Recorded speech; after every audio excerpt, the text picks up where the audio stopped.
LIC ने बढ़ाई bank of Baroda में हिस्सेदारी, लेकिन शेयरों में छाई है सुस्ती। देश की सबसे बड़ी जीवन बीमा कंपनी एलआईसी और देश के तीसरे सबसे बड़े सरकारी बैंक बैंक ऑफ बड़ौदा के शेयरों की चाल आज सुस्त दिख रही है।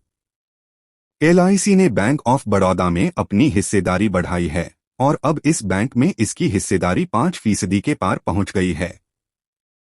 हालांकि इसका दोनों के ही शेयरों पर कोई असर नहीं दिख रहा है। देश की सबसे बड़ी जीवन बीमा कंपनी एलआईसी और देश के तीसरे सबसे बड़े सरकारी बैंक बैंक ऑफ बड़ौदा के शेयरों की चाल आज सुस्त दिखी।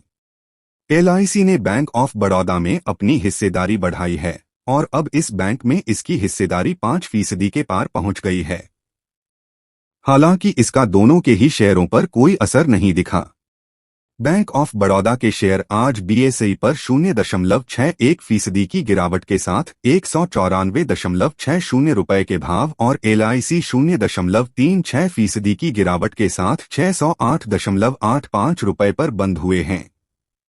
इंट्राडे में एलआईसी 0.36% की बढ़त के साथ 613.25 रुपये और बैंक ऑफ बड़ौदा 0.51% की मजबूती के साथ 196.80 रुपये पर पहुंचा था। एलआईसी ने 21 नवंबर को एक्सचेंज फाइलिंग में जानकारी दी कि इसने बैंक ऑफ बड़ौदा में अपनी हिस्सेदारी 5% से अधिक कर ली है।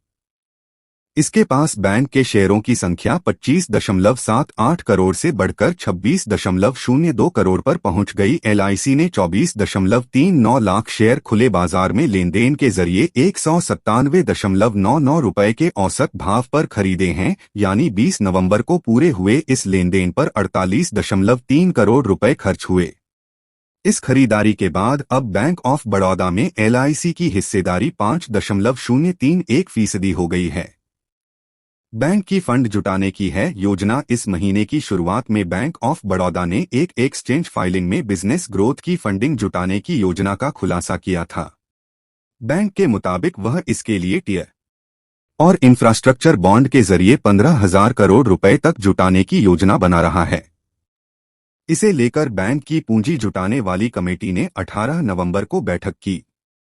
इस बैठक में टियर बॉन्ड के जरिए 5,000 करोड़ रुपए और इंफ्रास्ट्रक्चर बॉन्ड के जरिए 10,000 करोड़ रुपए जुटाने का फैसला किया गया। बैंक के वित्तीय सेहत की बात करें तो सितंबर तिमाही में एसेट क्वालिटी में सुधार और हेल्दी कोर इनकम ग्रोथ के दम पर इसे 4,252.89 करोड़ रुपए का शुद्ध मुनाफा हुआ, जो सालाना आधार पर 28.3% अधिक है। ब्याज से इसकी शुद्ध आय भी सालाना आधार पर 6.4% उछलकर 10,831 करोड़ रुपए हो गई।